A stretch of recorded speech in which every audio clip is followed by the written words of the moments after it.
Hello, and welcome to episode 59 of the Compassion and Cucumbers podcast. I'm Christine. And I'm Sam. And we did a really cool thing yesterday. And what was that thing? We went to Tonawanda, to the Vegan Center, for their Halloween pop-up market. Yes, their Halloween and anniversary pop-up market. We had a really good time. Oh, it was great. Yeah, it was great. Yeah, it's the first, not the first time we've been there, but the first time that we've vended. Yes. And we saw some old faces and some new faces. Oh, yeah, it was awesome. Just the whole day was great. It really was. We had some good food. We met some good people. Absolutely. And I just wanted to shout out a couple of the people that we saw and talked to. Oh, absolutely. Interacted with yesterday. First and foremost, Marcy from the Vegan Center. Yes. Thank you so much for having us, Marcy. Yes, thank you so much. And we'll be back for sure. Yeah, probably in December, right? Yeah, probably. Who else did we want to shout out? Well, definitely Natina Watford and everyone at Buffalo's V-Spot for the food. Oh my gosh. We had Natina's lasagna pizza. Mm-hmm. I have never had anything quite like this. It was delicious. It was delicious. It was absolutely amazing. Like this beautiful, what's had to have been homemade cashew ricotta. Oh, yeah, it was definitely homemade. It was amazing. Fabulous sauce, like shredded lasagna noodles. Yeah, it was really different. Chunks of meatball. Like it was completely different from any other pizza I've ever had. And the crust was beautiful. And it was just really, really tasty. It was really good. And they were supposed to be personal pizzas. So we ordered two. And they were huge. Yeah, it was much more than we could eat. So we actually had the pizza for lunch. Yes. And then we had the pizza again for dinner. Yes. We shared one pizza for lunch and one pizza for dinner. Yeah, so we got 2 meals out of that. We sure did. Yeah, it was great. Yeah, and everything else that was coming out of the kitchen looked great as well. Yeah. Yeah. And they had some really nice looking sweets that we didn't get around to getting. They had some homemade Snickers bars, vegan Snickers bars, and these lemon bars that looked really good. Yeah, they did. Yeah, but we didn't. We didn't get a chance to partake in those, and they were busy all day long. Oh, all day. Yeah. Yeah, it was pretty nonstop. Yeah. Who else? I also wanted to shout out Jesse and Jenny of Radical Foods for the wonderful vegan chocolate donuts. Oh my gosh. These were fantastic. And of course, it was the first thing that Christine did after we got everything set up is she ran right over to Jesse and Jenny to buy donuts. Yeah, I didn't want them to sell out, and I knew they would. Oh, absolutely. And they did. Yeah. And I think these were a yeasted donut. I'm pretty sure that's what they told me. Cool. Mm-hmm. Like a cake donut with a chocolate frosting on them. Yeah, and they were fantastic. Absolutely fantastic. And my dad would have just loved them because he's a chocolate donut fiend. Yeah. Yeah. They were kind of reminiscent of those little chocolate donuts, the Hostess little chocolate donuts. Yeah. Mm-hmm. Yeah, but so much better. Oh, well, yeah. You know, like, I mean, Hostess ain't got nothing on a homemade donut. No, absolutely not. No, so they were absolutely gorgeous. So thank you for those. We also wanted to shout out Mary at the Spotted Goose for her fantastic vegan chili. Oh my God. And how smart, too. It's just such a logical choice. I mean, chili is great. Number one, who doesn't like chili? Yeah. Number two, it travels really well. Right. Yeah. 3, you can make it the night before or the morning before, and it's going to just get better because the flavors are just going to blend. That's true. Overnight. So in terms of a food to take to a pop-up market or to a veg fest, man, chili makes really good sense. Yeah, I really enjoyed it. It was smoky, and you said you liked it because it was really chunky. Oh, it was so chunky. Yeah. Got nice big chunks of vegetables in there. Yeah, I honestly think this is of the chilies I've had, this was my favorite. It was good. Yeah, this is the best chili I've ever had. Yeah, and they also provided you with shredded cheese if you wanted it, shredded vegan cheddar, and tofutti cream cheese. So tofutti sour cream. Or that's what I meant. I'm sorry, not cream cheese. Yes, tofutti sour cream, which I got both of. Yes, you did. Because that's how I like my chili. And a little packet of oyster crackers. Yeah, right. The oyster crackers. Yep. Which, despite the name, are vegan. So. Correct. Yeah. My mother used to be, she loved oyster crackers. She would just eat them out of the bag. Oh, I did too. I remember going out to dinner with my parents and grandparents, and anybody who got soup got a little bag of oyster crackers. Right. And I would try and swipe them. Yeah, for sure. Love them. Yeah. So thank you so much, Mary, for the fabulous chili. It was awesome. Just awesome. Yeah. Who else did we want to shout out? We had one of our listeners stop by and say hello, which we, of course, always love. So shout out to Katie. Hey, Katie. Thank you so much for stopping and talking to us. Always. Of course, we also had towards the end of the day, we had Mark and Austin from Mad Irons Cafe. They took some time out to stop in and say hello. That's always cool. Which was very cool. I love those guys. I do too. They're awesome. Yeah, we really do have to try to get up there some Saturday. They're doing Little Black Hearts. Yeah, they're doing pop-ups at Little Black Heart Coffee in North Tonawanda, which is directly across the street from the vegan grocery store. So you can just make a day of it. Yeah, so we have to do that very shortly because the crepes they were talking about sounded really, really good. We also had the man, the myth, the legend, Sean from Good and Evil, who stopped by, made an entrance and saying hello to everybody, and kept sneaking back to our table to grab a few extra ginger chews. Yes, and then didn't you send him off with a bag of ginger chews? I sent him off with a bag of ginger chews. Had to. Pretty sure he came to get some of Natina's food. Oh, so. Absolutely. Yeah. Who else did we saw? So many people. Oh, Tasha and Dave from the table next to us. Hey, Tasha and Dave. I hope you're listening. We really enjoyed vending next to you. Yes, we sure did. It was a pleasure. Yes, we sure did. It was great meeting you as well. Yep. And it turns out Dave really loves those fruit snacks that we had. Yes, Dave loved the fruit snacks. And I tell you, just the smile on his face from the fruit snacks was one of the best things of the day. Yeah. So everybody had, because it was a Halloween pop-up, everybody had a little bowl of like trick-or-treat candy to give away. Mm-hmm. And one of the things in our bowl were, what is the brand? Do you know? I don't remember the brand off the top of my head, but they were a layered fruit bar. Mm-hmm. So kind of like a fruit roll-up, but with real fruit. Really good. And it's really good. And the flavor that we had was pineapple and passion fruit. Yeah, passion fruit. That's and it was what absolutely, it's fantastic. So yeah, Dave was a big fan, so I just gave him a box. Yeah, so Sam just gave him the box we had. Here, take these. Yeah, why not? Why not? It made his day. Such a simple thing. Yeah, so thanks, Tasha and Dave, for vending next to us. Yes. Then Ray from the Planty Baker. Woohoo, Ray! Hey, Ray. He stopped up and was talking to us while he was waiting for his food from Buffalo V-Spot. Yep. It's always good to talk to Ray. Yes, Ray's awesome. Yeah, he's a hoot. Yes, he is. Who else? Oh, Gabby from the vegan grocery store stopped in. This was a veritable who's who. Oh my gosh, this was a who's who of the Buffalo vegan scene. It really kind of was. Like seriously. Everybody showed their face at one point or another. It seemed that way. Yeah. So Gabby from the vegan grocery store. It's always great to see Gabby. And she was there with her mother. And then we saw Marissa from Blooming Wild, but I didn't recognize her because she was in costume and she had makeup on, kind of sugar skullish kind of makeup. Yeah. And I totally didn't recognize her. Sam did. Mm-hmm. I did. And I'm like, after I looked at her a few times, I'm like, yeah, you're right. That is Marissa. Okay. And then we had my favorite jewelry maker, Nevaeh, who made me an absolutely beautiful cucumber beaded bracelet. Yeah, it was so cute. Yes, absolutely adorable. So thank you, Nevaeh, and we just love seeing you. Yeah, she really makes some cute things. Oh, she really does. Yeah, and then she had these Harry Potter inspired flying keys. Oh, the flying keys. They were so pretty and delicate looking. So they were like a key with these little like luminescent wings on them, and some were just some were necklaces, some were just by themselves, and some had little hooks like the one you got has like a little toggle hook. Yep. Yeah, so cute. Yep.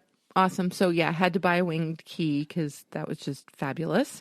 Also, we saw Jill and her daughter Corinne. Oh, that's Jill right. From the Western New York Veg Fest.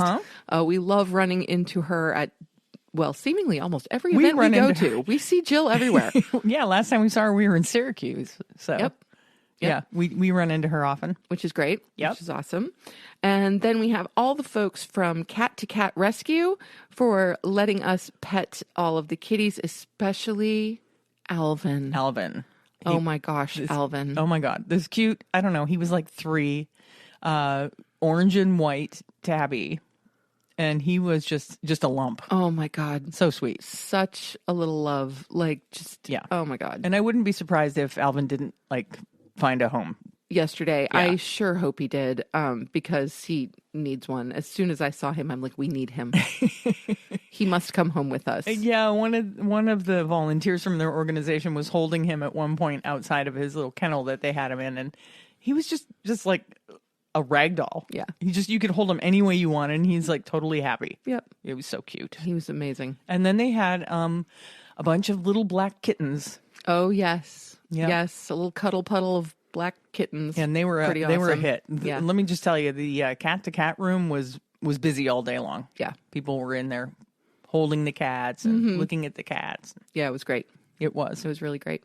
But it was a really fun energy all day yesterday. I'm really, really glad that we did it, and I can't wait to do it again. Yeah, it was fun. And so I'm preparing for the next pop-up market. Yeah. And every time we do one of these, we learn, what works, what doesn't work. Yeah. Like this market, for instance, we didn't have as much space as we were used to having. Right.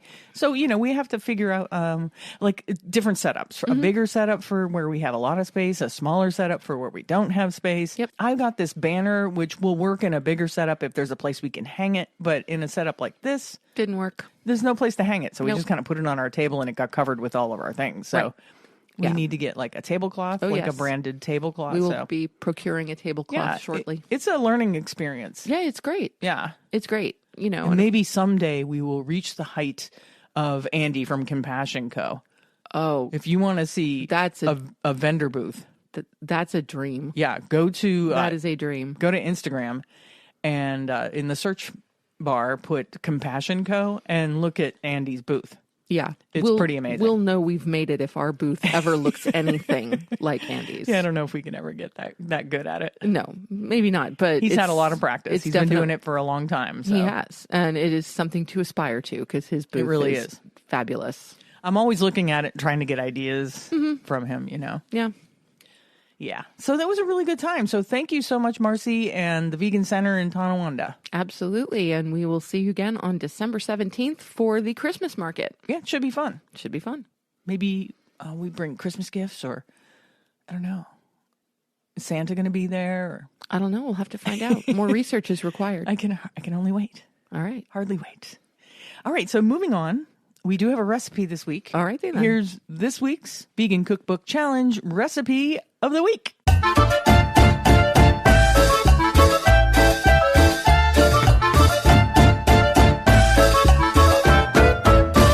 So this week we made a recipe out of a book called Protest Kitchen by Carol Adams. Now, Carol Adams, you might know, is an animal advocate and author and not a cookbook writer. No, not at all. So she wrote this book. It's Carol Adams and Virginia Messina she wrote it with, who is a nutritionist, a certified nutritionist. And this is the coolest book. Well, it's Carol Adams. That's all you need to know about the book is that it's Carol Adams, which means Yeah. it's going to be one of the coolest things you ever pick up. Right. So Yeah. it's not just a cookbook. It says on the front, over 50 vegan recipes and practical daily actions that you can take to be a vegan activist and be active for the cause. Hence the word. Yeah. Yeah. So, I mean, every recipe has a chapter preceding it that talks about different ways in the kitchen that you can be an activist. That's very cool. By how you buy your food, by how you cook your food. It's really cool. So I would recommend anybody get their hands on this book. Again, it's Protest Kitchen by Carol G. Adams and Virginia Messina. And the recipe I made out of it is the very fun titled Groovin' Rubens. I made the Groovin' Rubens and the Groovin' Reuben dressing to go along with it. Indeed. And this was a different Reuben. We've had vegan Reubens. We have. Yeah. We have. We had one at Grass-Fed a few weeks ago, and we have made vegan Reubens. I know the first vegan Reuben I ever made was out of Vegan with Vengeance by Isa Chandra Moskowitz. And that was a fabulous vegan Reuben, as was this one. Yes, this one was different, but I enjoyed it a lot. I mean, it was A lot different than the one out of Isa's book, but I enjoyed it. Oh, yeah. It had a completely different feel to it, but that's definitely not a bad thing. This was actually closer, I think, to what Grass-Fed was doing. Yeah. Outside of the actual meat replacement element, because of Right. course the Reuben at Grass-Fed was seitan. It's a seitan based. Yeah. And we were using tempeh for the protest Yeah. kitchen Reuben. Yeah. Yep. Yeah, but it was a really good sandwich. Oh, it was incredible. It was, drippy and Yeah. everything a Reuben's supposed to be. The Everything a cheese Reuben got should be. melty. Cool method in this recipe is, after you marinate the tempeh and all, you put the tempeh in a pan with the rest of the marinade. You let it cook down a little bit. You put the sauerkraut on top of the tempeh while it's still in the pan. Then you put the cheese on top of the sauerkraut while it's still in the pan. And then you cover it and you let it get super, super melty. Yeah, that works. Then you put it on the bread. That's some good methodology right there. Yeah. Yep. So then you spread, lightly toast the rye bread. And then put the sauce on both sides of the bread, and Bob's your uncle. Indeed. Yeah. So it was like restaurant style. Oh, so good. Where it's like drippy and Yeah, so good. scrumptious. Absolutely loved it. Yeah. So we definitely would make that again. Big time. And I'm looking forward to doing more recipes out of this. And I think everybody, especially any new vegan, should have this book on their shelf. Yeah. Because sometimes as newer vegans, we feel like we're not doing enough. And this book, I think, will kind of, I don't know, maybe comfort you a little bit, knowing that everything you're doing for good. Absolutely. Even the smallest things. That's right. That's right. Everything from choosing cruelty-free and vegan products to buying from small, local, independent sources to, honestly, the list just goes on and on and on. You don't necessarily need to be at a vigil or at a protest or, working legislation to be an activist. Those are certainly very valid and very valuable and very necessary avenues, but they're not the only ones. So just knowing that you are being active in your choices is a form of activism. Yeah, absolutely. So the book does have like a subtitle. It says, "Fight Injustice, Save the Planet, and Fuel Your Resistance One Meal at a Time." Who can argue with that? Yeah. I'm not arguing with it. I would hope not. For sure. Get your hands on this book. I will have a link for it in the show notes. Awesome. So let's move on.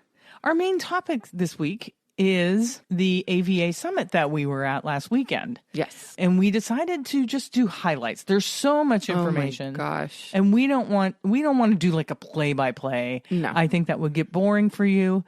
I think it would get boring for us. So we just way too much information. Yeah, it's so much information. So we just went through and just picked out some highlights of our time there, and we thought we'd talk about that. So what's the first thing on our AVA Summit highlights? Well, the first thing we've got is a screening of Eating Plants that we went to on Thursday night. So we arrived in DC on Thursday afternoon, got settled in our rooms, had some dinner, and then went to the screening of Eating Plants. The filmmakers, Mick McIntyre and Kate Clear, were there along with special guest Miyoko Shinner. And after the screening of the episode, because this is a film done in 6 episodes, each of them about a half an hour long. Yeah, it's episodic television. Yes. Yeah. So after the episode, there was a bit of a Q&A panel with Mick, Kate, and Miyoko, which was fabulous. Oh, it was great. We got to talk to Miyoko, ask her some questions. And yes, you got to ask her about cottage cheese. I asked her, when's the cottage cheese coming out? They're still working on, I guess, a manufacturing facility for it because scaling. It's such a different process than any of the products that they're making now. So yeah, in case you were wondering. Yeah. So yeah, the first episode that we got to screen was the United States. Yes. And then the second episode that we got to screen took place in Germany. Yes. Yes. Very interesting. I loved the Germany episode in particular. Yeah. I thought it was really well done. The hosts of the episode were really likable. They showed us all kinds of different venues and events. And the Germany episode was really, really fun. I wasn't as crazy about the US episode. It was just kind of standard fare, I think. I mean, it was entertaining. I didn't mind watching it. It wasn't super intriguing or anything. I think a lot of the information we had seen before. Sure. But it was put together in a different style. I mean, these filmmakers are doing it different than somebody else might do it. Yeah, absolutely. So I enjoyed watching it. Oh, I did but too. I also agree that I think the Germany episode was a little more interesting. Yeah. And mainly, I think it's because we saw places we haven't seen, and Yeah, probably. And it seems like there's a really, really cool scene in Germany. Yeah, Yeah. really cool vegan scene In Hamburg, in particular. Yeah, Yeah, we got to go. yeah. And so then after that episode, there was a talk back with Sebastian Joy, who is the founding president of ProVeg International. In his bio, it says Sebastian Joy is an impact-focused serial social entrepreneur focused on transforming the global food system. There you go. So this organization that he has founded, ProVeg, is really just promoting veganism around the world. Yes. He's the founding president of ProVeg, the UN award-winning food awareness organization working to replace conventional animal products with plant-based and cultured alternatives. It's the first vegan organization officially recognized by China as an international NGO. And he's the initiator of a collective impact organization 50 by 40, co-creator of ProVeg Incubator, the world's first incubator focused exclusively on alternative protein startups. Yeah. Yeah. So this guy is he's a vegan businessman. Yes. Very much an entrepreneur. Yes. But he's also super entertaining. Yes. He's very animated and he's good at what he does. Yeah. He's good at getting people excited about what he does. So, Absolutely. Yeah. Which is important. yeah, because Really we saw him speak in another Another session. in another session, and Yep. he was really entertaining. Yeah. So yeah, so that was cool. But then what did we do after that? Well, that was pretty much the end of the evening at that point. Yeah, because that was the first night we got there, and we didn't even register until 4 p.m. So Right. Yes, exactly. So after a decent night's sleep, we started out the morning with a bit of first breakfast. yeah, let's talk about the food a little bit. Yeah. So here is one of the coolest things about the AVA Summit. And there were a lot of cool things. But the hotel that we were staying at, the Hilton Alexandria, essentially turned their kitchen into almost a vegan kitchen for 3 solid days. Yeah, for over 1,000 For people. over 1,000 vegans. And they did buffet breakfast and lunch every day. And then they had a number of vegan options, new vegan options on their menu. They're not things that are normally included on their menu. The hotel, restaurant, and bar had special vegan menus just because of the summit, which Yes. was awesome. And they also did a vegan dinner buffet each night as one of the options in the restaurant. Yeah. So it was just amazing that they went to such lengths to make sure that all of the vegans could go about their summit without worrying whether or not the food they were consuming was in fact vegan. Yeah, and it wasn't just a slapdash kind of No. vegan buffet. No, not at all. This was a well thought out menu. Yeah. I mean, kudos to their chef and their kitchen, because like every morning at breakfast there was multiple choices of things to eat. Yep. There'd be every morning it was a different flavored tofu scramble, breakfast tofu scramble, differently flavored like roasted potato kind of Yeah. thing. One day it was like Indian, one day it was just like your standard peppers and onions, and one day it was like an Italian flair Yeah. on it. And then all kinds of really great vegan pastries. Oh my gosh, the pastries. Yeah. You had me at vegan pastries. And the vegan croissants. Yep, so nice. Because one of the things that I truly miss as a vegan, there aren't many things, but I do love croissants. And these were good croissants. They weren't, No, I don't know. were. They weren't just like a store-bought croissant. They No, were they really weren't. good and fluffy. And They were lovely. of course, they plates of vegan butter out for Yes. everybody. And Yeah, so just the attention that was paid to that was really spectacular. yeah. So serious thumbs up for the Hilton Alexandria. Yeah, the food was that. great. It was amazing. And then the people that organized the summit actually reached out to restaurants near the hotel, like within walking distance, Yeah.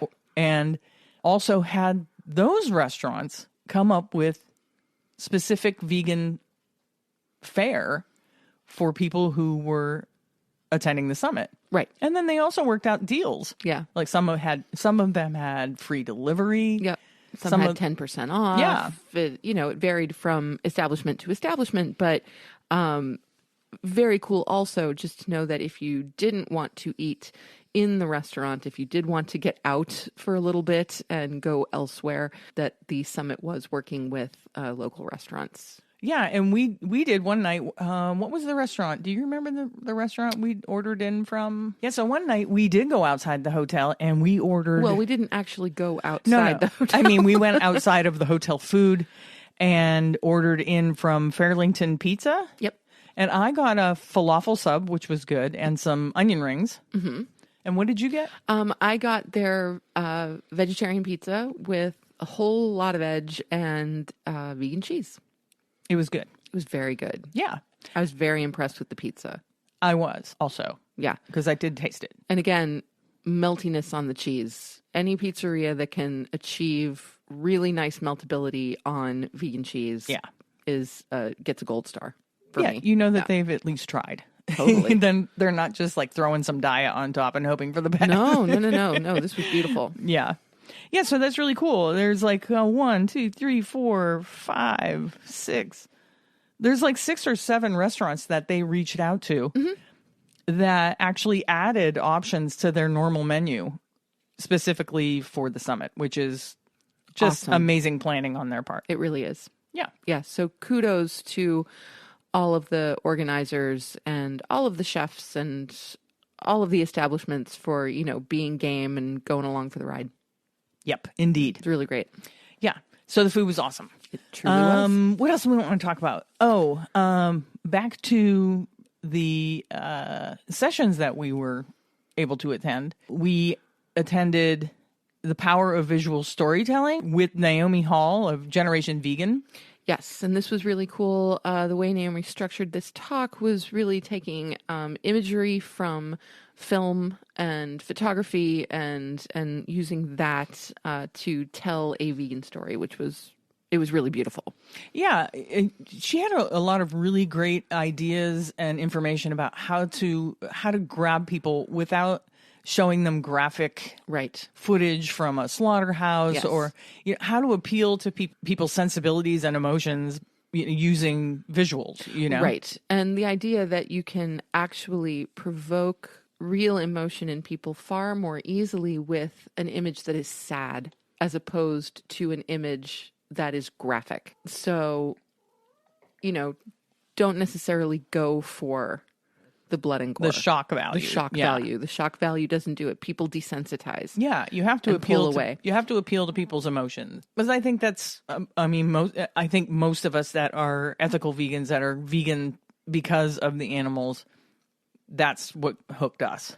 Yeah. I mean, absolutely. That's, the primary reason that we do it. But what I found really, really interesting about this talk was how she so clearly demonstrated that people respond more fully and more readily to touching images as opposed to horrific images, but also that people will connect much more easily with a photo or a video of one being than they will with a photo or video of 100,000 chickens in a barn. Yeah. In a holding barn. Yeah. So because they want to look at that one animal's eyes, they feel like they can connect to that one being instead of kind of wrapping their brain around the problem of hundreds of thousands and millions and trillions. Right, because often you'll see the images of the, like the feed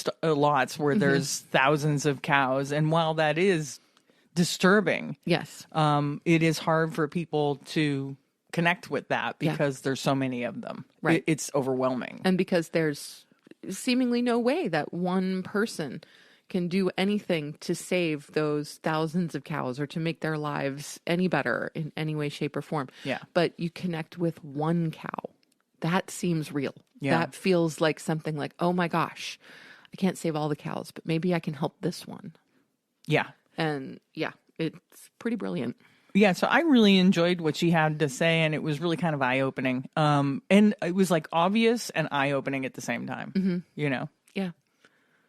What do we have next on our highlight list? Well, the next one you have on here was not one that I wound up going to because I did a different session on activist empowerment. Oh, right. Yeah, but we divided and conquered. Yeah, we decided to divide and conquer a little bit. And to be honest, after hearing what Christine had to say after her session, which was growing our movement, empowering people to end factory farming, and this was given by Monica Chen of Factory Farming Awareness, I really wish that I had gone with Christine to hear Monica speak. While I was sitting there listening to Monica's presentation, I'm like, Sam should be in this room and not the room that she's in right now. Because Monica Chen and the Factory Farming Awareness people specifically work with high school and college age kids to help give them tools to help them advocate for a more just and sustainable food system. So it was really exactly what you were looking for. Yeah. I'm like, I wish I could, I should have just texted you and said, come here. Yes, but I probably wouldn't have gotten it because I'd have the sound off on my phone. So I probably wouldn't have gotten it. Yeah. But yeah, as soon as I heard that she was talking mostly about, high school and college age, reaching out to high school and college age students and educating them as to how to advocate, I was like, oh my gosh. Yeah, I really should have been in that one. Yeah. That's exactly where I needed to be. So yeah, and Monica Chen of Factory Farming Awareness is really, she's adorable, first of all. She's an engaging speaker. Awesome. And she really connects with people on a personal and not in a casual way, you know, which was really cool. So I really wish you had seen that talk. I do too. Yeah. I really do. But, I have to say the next one that we went to, I almost feel like made up for my missing Monica's talk. Okay. The next one that we headed to was way up there among my favorites. Yeah, mine too. That was the Collective Liberation, Decolonization, and the Responsibility of White Wealth. Yeah. And this was a panel moderated by Yvette Baker, who you may know as the vegan abolitionista. Eloisa Trinidad, who is the founder of Vegan Activist Alliance. Christopher Sold Eubanks, who is the founder of Apex Advocacy, and Connie Spence, who is the founder of the Agriculture Fairness Alliance and also has been known as Vegan Batgirl. You might know her as Vegan Batgirl. She had a campaign that she ran for a couple of years, actually, in the Los Angeles area, where she had this giant spotlight where she could spot onto buildings and stuff with phrases and calls to action and stuff. And so she would sneak out in the night with her giant spotlight and shine it on the side of a bank or something. Yeah. Calls to action, which was really great. Yeah. And she actually ended up forming relationships with police. And so, so she didn't go to jail for it. Awesome. Anyway. And then she founded the Agriculture Fairness Alliance, which I think you've heard us talk about in the past. Yes. So really what this session was dealing with was the issues that advocacy groups of color have within the vegan movement, because they tend to be not nearly as well funded as those organizations that are kind of more front and center and who have predominantly white, predominantly male leadership, that they really do. The groups of color really do have to kind of fight for their place in the movement, and for backing from the community. And I thought it was a really frank and open discussion. It was. Which I really appreciated. Yeah. I loved that it was an uncomfortable conversation, because those conversations need to be uncomfortable. Yeah. I thought it was I just thought it was fabulous. It was. And I mean, I know that that's kind of cutting things kind of short, and I wish I had better words right now. I appreciated all of the panelists being honest about the fact that their biggest struggle in all of their advocacy is getting people to open their purses and their wallets, and mainly white people of power with money who are giving to other organizations that ignore them. Yeah. And they were really, like Sam said, frank and honest about it. Look, white people are constantly asking us, how can we help? How can we help? And I think it was Connie that said, was it Connie that said? No, it wasn't. That was Brenda Sanders. Oh, Brenda Sanders and said. That's in another session. Open your purse.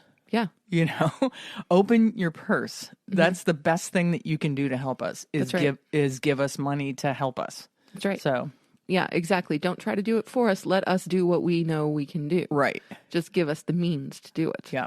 And I love that. Yeah, because only people of color are the only people that know how to advocate to other people of color. Correct. You know, we don't know.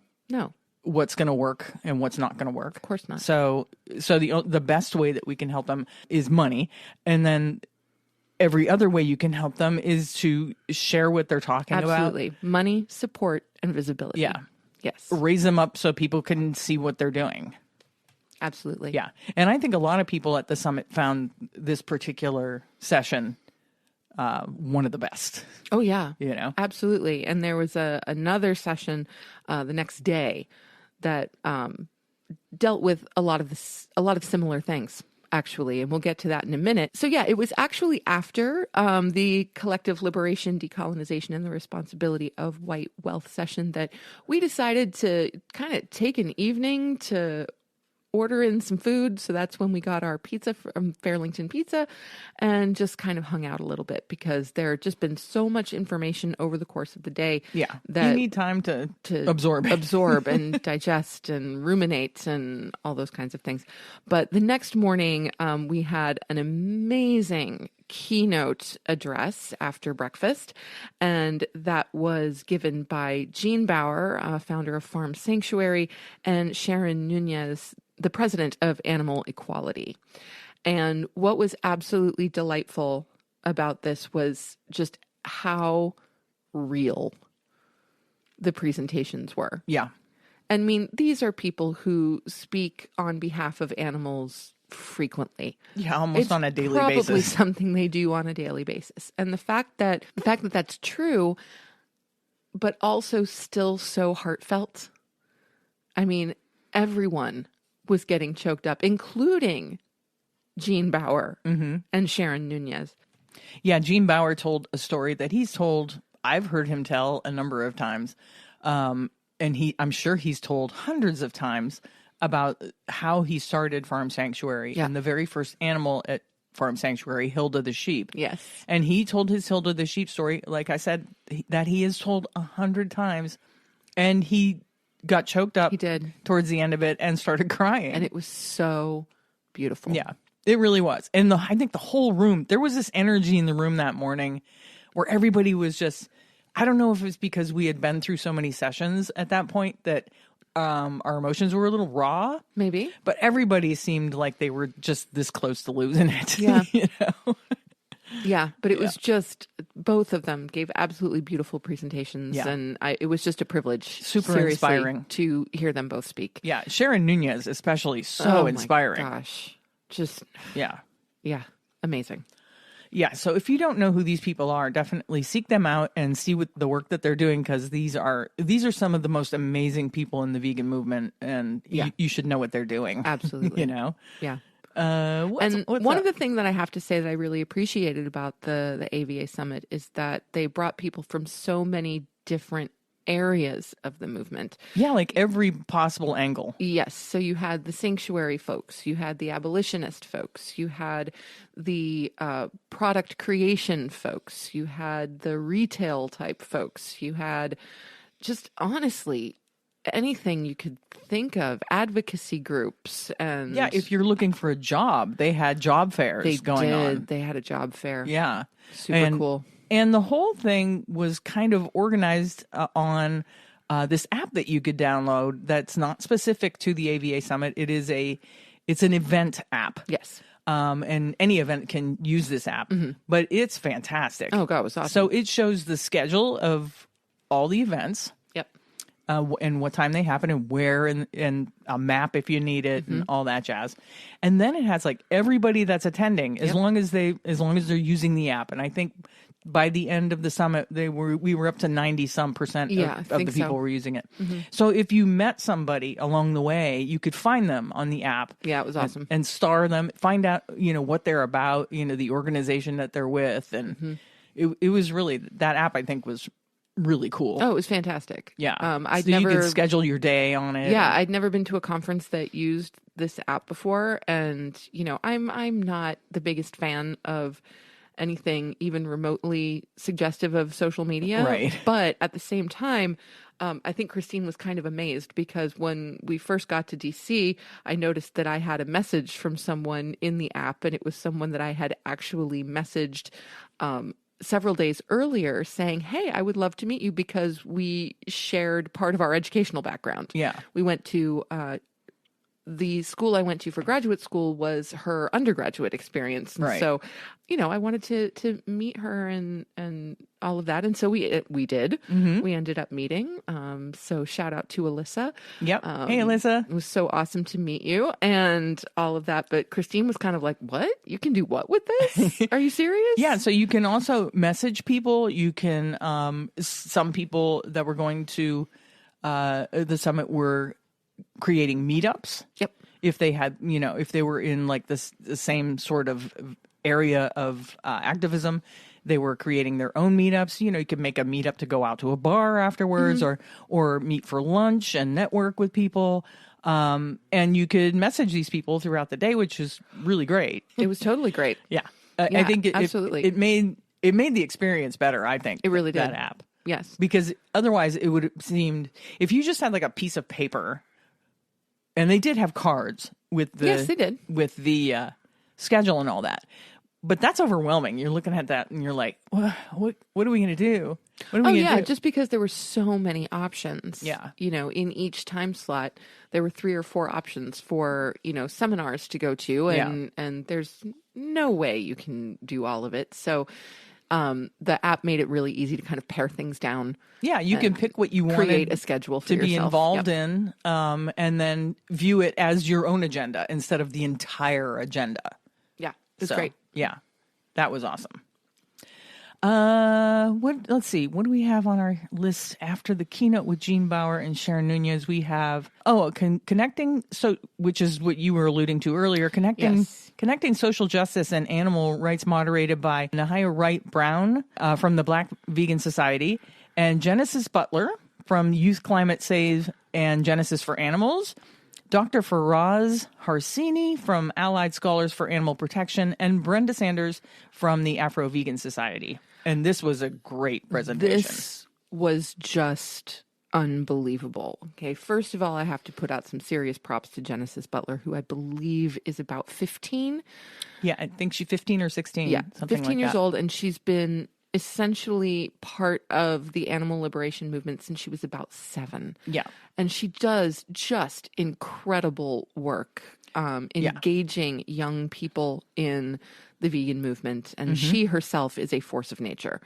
Yeah, she's the great niece of Cesar Chavez. Yes. So it's in her blood. It is definitely, and it shows. And definitely shows. It shows.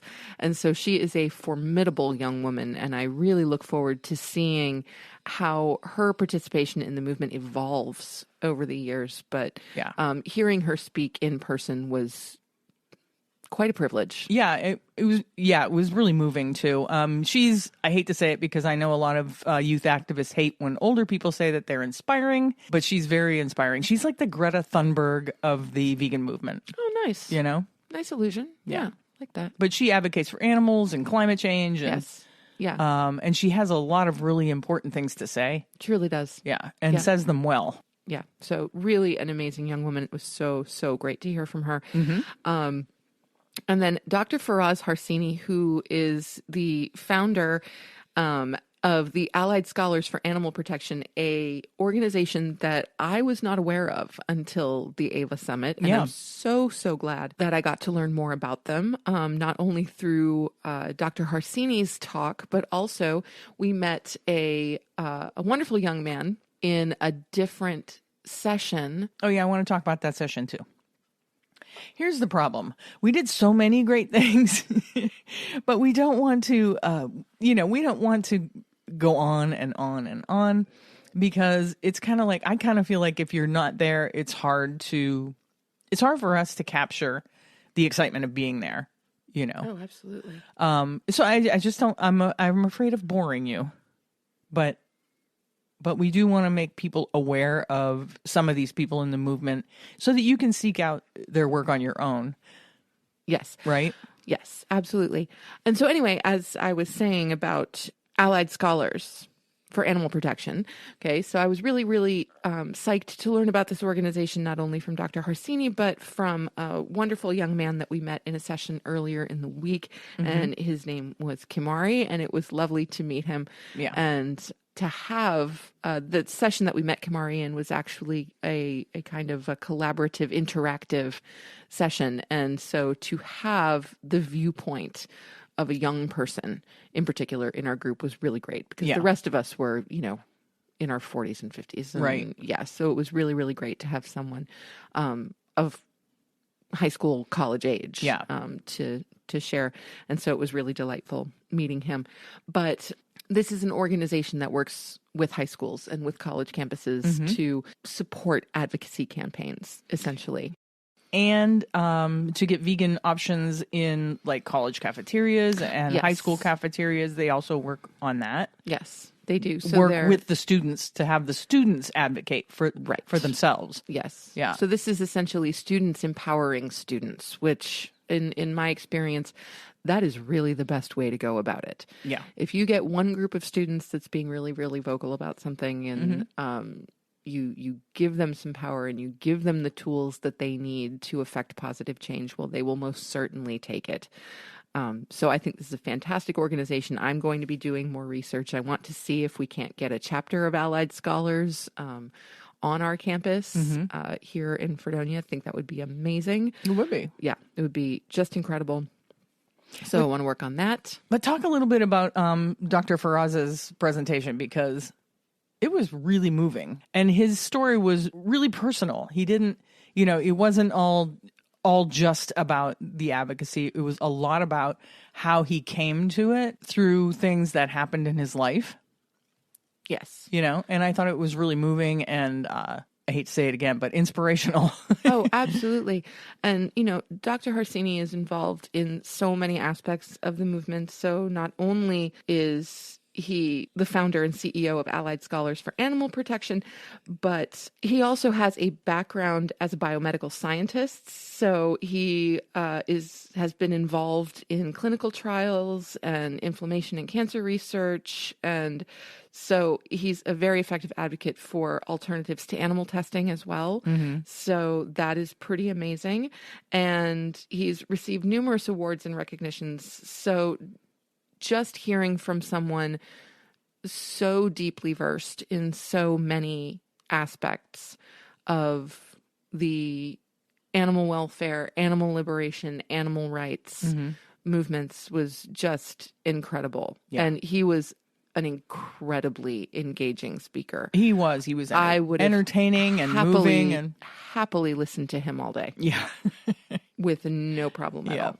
And then we heard from Brenda Sanders, who was, I think, had the energy from that morning's keynote. Still, a lot of these people in this Connecting Social Justice and Animal Rights session were also feeling that kind of raw energy, where people were like sharing stuff and they're becoming emotional about it. And so, Brenda Sanders was definitely one of those people that was feeling it, Yeah.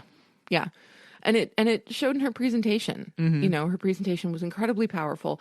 And she also was just very, very frank in saying, hey, look, we know how to do this work. We know that we can get the job done. We know that we can do quite a bit with very little, but we just need you to open up your wallets. Yeah. And again, she's from the Afro-Vegan She's the founder of Society. the Afro-Vegan Society. Yes, absolutely. And again, a force of nature. I was just completely awed by her speech. That was a really powerful group of people. It was. It was. Yeah, it was like as the conference went on, like the panels got more and more just, I don't know, weighty. Intense. Or something, and intense. And I loved that. Absolutely loved that. Yeah, so that's pretty amazing. So next up on our highlight was something that we were really looking forward to, which was how to prevent and manage infighting among vegans. And why we found this really interesting was because another session that we'd done, I think the day before, was a session where Sam was talking about how we went into these like breakout groups. And one of the things that we were trying to work on was how to prevent infighting among vegan activists. Yes. And so then we saw this on the docket. And we're like, oh. And to make it even greater, it was moderated by Angela Yvonne from Vegan Pop Eats. And the main presenter was Dr. Melanie Joy. And we have talked about Dr. Melanie Joy before. Yeah. She's a particular hero of mine. We did a bit of a review on her book, The Vegan Matrix, last week. She is the president of Beyond Carnism. She is an award-winning author of 6 books on veganism with several more to come. And just an absolutely, from everything I can tell, just kind of a phenomenal human being. Yeah. Yeah. So I really enjoyed this session, and this is actually inspired, again, like the book, The Vegan Matrix, it was all about language. Yeah. And how we communicate with each other and how to do that in the most inclusive, respectful, kind, compassionate, empathetic ways. And it was just absolutely fabulous. And immediately after the session, of course, I ran out and bought all of the books that Dr. Joy was selling at the conference. All the books. Yes. And had her sign them, which was very, very nice. I got to have a brief conversation with her, which was delightful. So yes, that will stay with me for quite some time. Yeah, that was pretty special. It was. And then we have Erin Wing, who's Deputy Director of Investigations for Animal Outlook. She's actually somebody, she was a private investigator who would get jobs on factory farms and work on factory farms, all the while documenting things that she would see. Bad methods, bad behaviors, animal abuse, stuff like this. And she did that for quite a while. So her panel or her discussion was about how to be resilient through all that trauma, and I mean, and you could have taken her talk and put it towards any kind of trauma that you had in your life. Oh, absolutely. But it was really interesting to hear what somebody, because I've often wondered, how hard could that be? It's got to be terribly hard. Yeah. To be in that position where you can't speak up. Right. You're there as a worker. If you see someone doing something that they shouldn't be doing, abusing an animal or whatnot on a factory farm, you just have to go with the flow, do your job, keep your head down and do your job. Right. And you're not supposed to show compassion towards the animals. Right. You're not supposed to interact with them. Right. Like you would. To establish a connection. Yeah, you're not supposed to. Like that. Yeah. And that would be terribly difficult to do on a day-to-day basis. It would. Yeah. Yeah. And so just the amount of respect I have for the people who have done and are doing that work is, I mean, it's just enormous. I'm very sure, knowing the kind of person that I am, I'm very sure I could not do that. No. And then what we kind of discovered in the talk back after her session was that there's really no support for these people. Yeah. That's an organization that needs to exist. Mm-hmm. People that can provide therapy for people who are doing this. Yes. For a living or for the cause. Because Erin basically was on her own having to deal with all this trauma, and There's hundreds more people like her out there doing this work, secretly photographing, secretly filming, working on these farms, and they have to carry that trauma around with them, and and there's really no support for them. Right. Yeah, that is incredible. Yeah. So if anyone is out there and has the means and is looking for an organization to form, yes, a support system for private investigators. For private investigators would be phenomenal. Mm-hmm. Yes. Yeah, and then she had us do a little exercise. She had a whiteboard, and she asked each of us to go up on the whiteboard and draw a little doodle of an animal in our lives that was special to us. So I went up and drew a little Chirpy, and Sam drew a little Carl. I did. And everybody else drew their animal that meant something to them. And then after her talkback, she erased them. Yeah. To try and get people to understand, I guess, that feeling. Yes.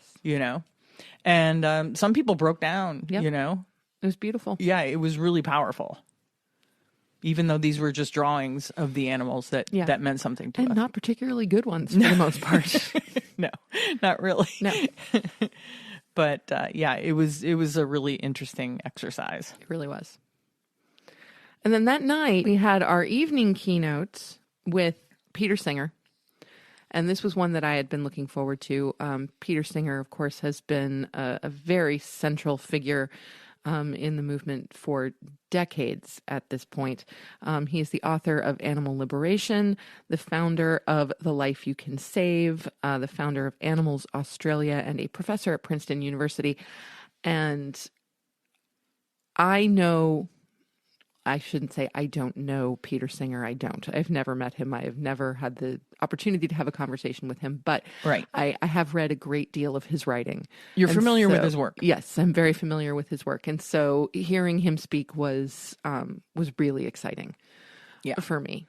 Yeah. It was great. Yeah, it was. There was kind of an electricity in the room. There was. Like there was a rock star up there, Yes. a rock star. It's like everybody knew, like this. Yeah. This is like the guy. Yeah, and this guy's been doing it for like 50 years. Yes. Yeah. Maybe longer. Yeah, just there was a certain kind of palpable respect and almost awe for him throughout the audience. It was also probably, with the exception of the morning keynote the next day. Yeah.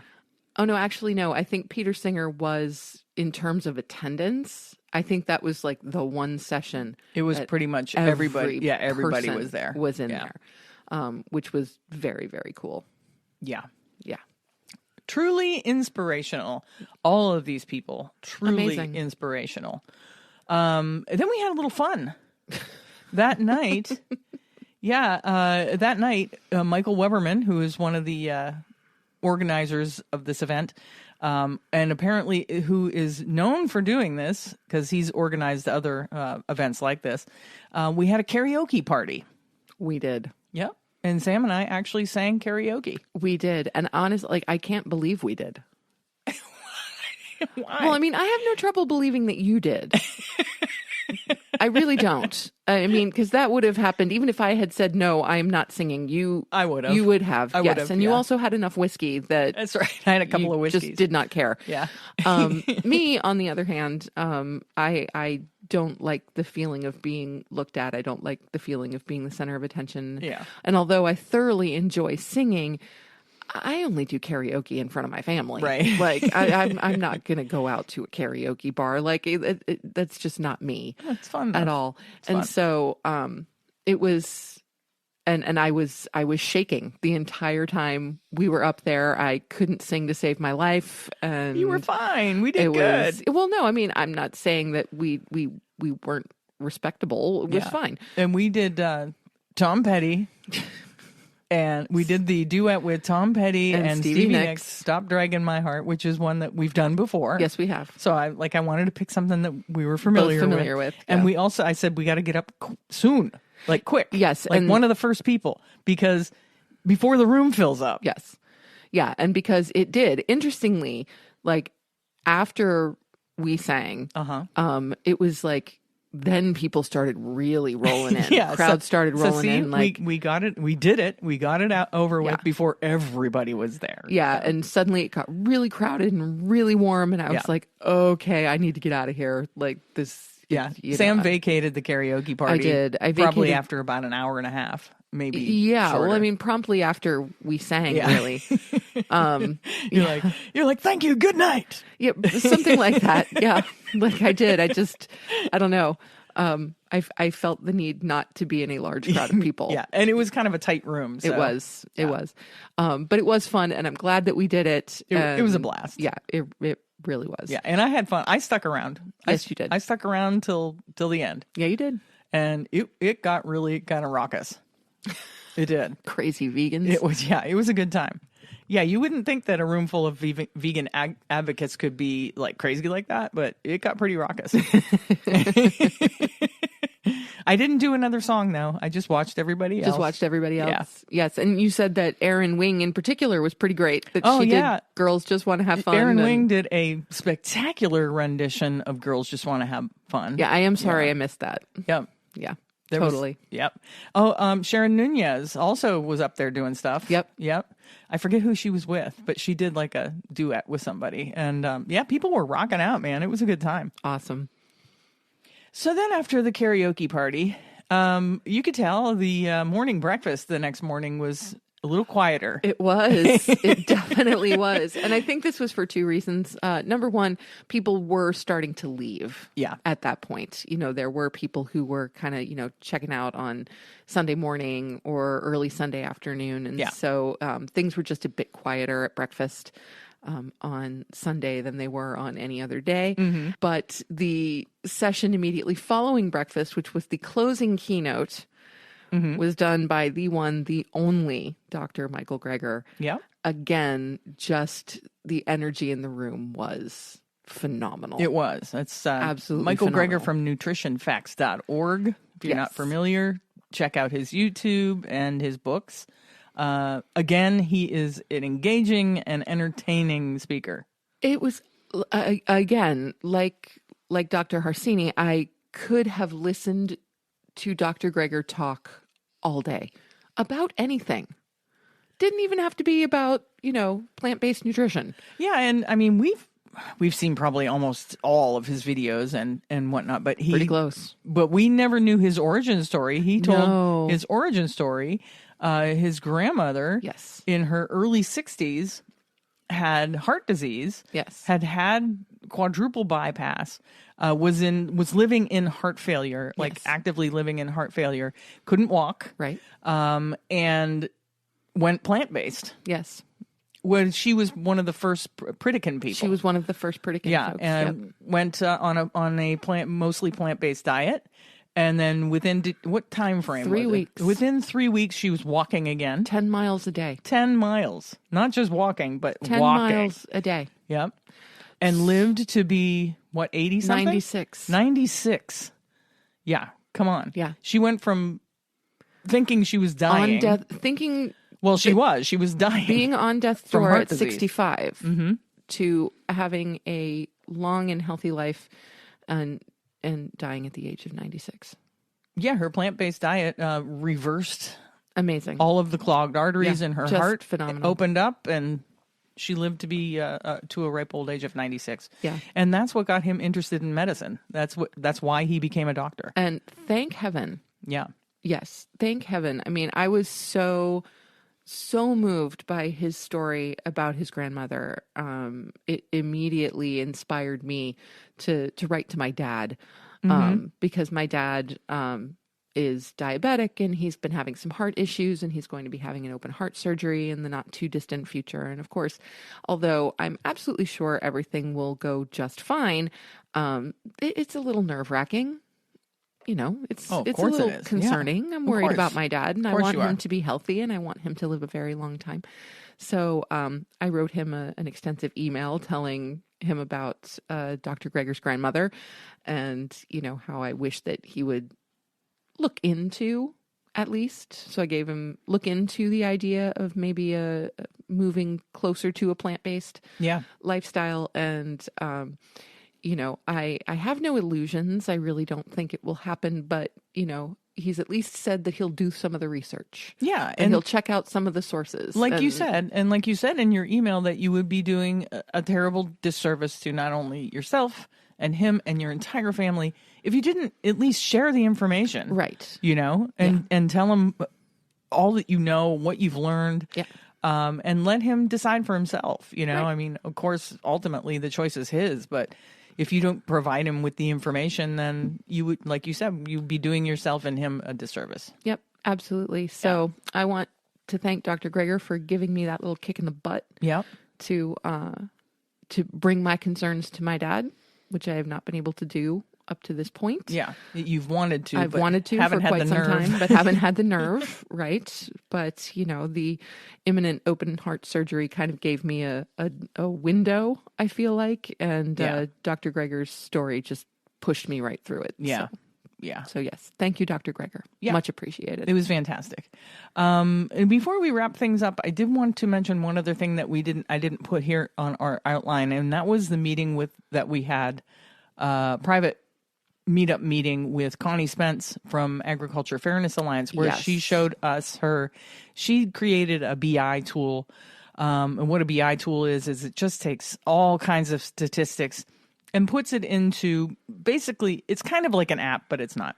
But you can do drop downs and you can search by, search by geographic, you could search by monetary amounts, you can search by names, a specific farmer's name. She's creating this tool to help lobby in Washington for the upcoming farm bill. Right. So she just wanted to kind of bounce some of it off of people and get some ideas on how better to present this tool, because it's a whole lot of data. Yeah. It's huge. It's an overwhelming amount of data.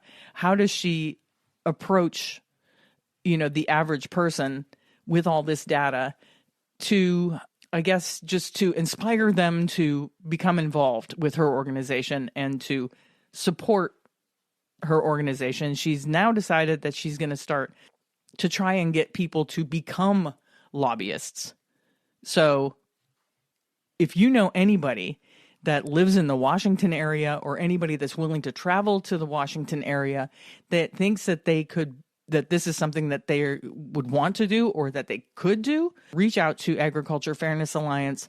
Definitely join their voter hub, donate if you can, and check out what she's doing with all this information, because it will blow your mind. It really will. So I didn't want to wrap this up without talking about that meeting that we had with Connie, because it was, really eye-opening. It was powerful. It was really, really powerful. Yeah. And I wish I could go to Washington and lobby. I know. That'd be great. She's considering moving. I mean, she said by 2023 she wants to be living in the Washington, D.C. area so that she can be more effective. Yep. Because she lives on the West Coast. She doesn't want to be flying back and forth all the time. Yeah. I mean, that's true commitment. And if you can't commit like that, the least you can do is check out what they're doing, share what she's doing. Yeah. And give if you can, and definitely join their voter hub. Absolutely. So that she can go to lawmakers and say, look, you have this many vegans in your constituency. You might want to appeal to them a little, Right. Because they're voting for you. So, yeah, really important work. Yes, incredibly so. Yeah. So you want to wrap things up?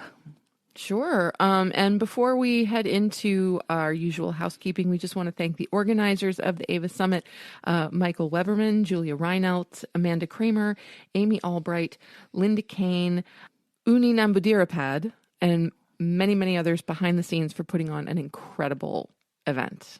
Yeah, it was an amazing event, and they did an amazing job putting it together. It was seamless.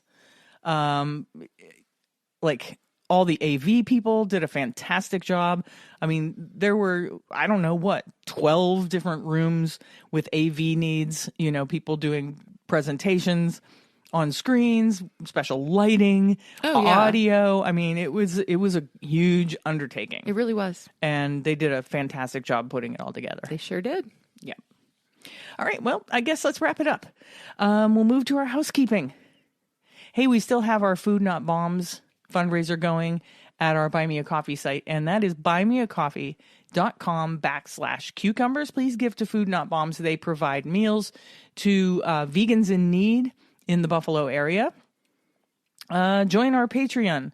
The link is always in the show notes. Become a patron on our Patreon page and get yourself some cool merch, access to special features and whatnot. Oh, get this week's cookbook. We'll have a link in the show notes for it.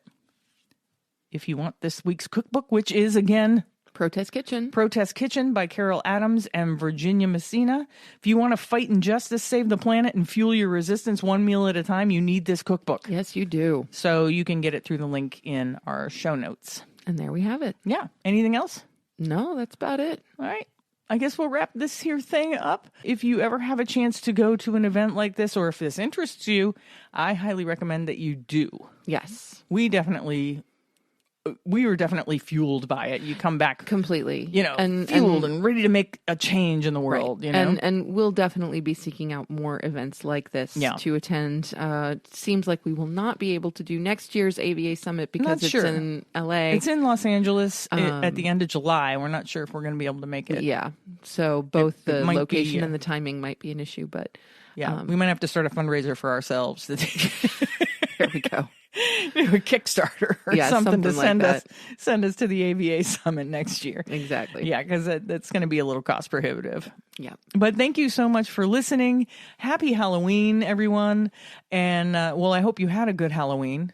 Because by the time you're listening to this, Halloween will have been over. You will be eating the leftover candy from your children's candy baskets. And you will be eating it, if you're listening on Tuesday, on World Vegan Day. That's right. So happy World Vegan Day. Happy World Vegan Day. How did we forget that? We didn't. I'm glad we didn't. How did I forget that, I should say? That's the question. We didn't forget it. All right. We'll talk to you all next week. Thanks again for listening. Have a great week, everyone. Bye-bye.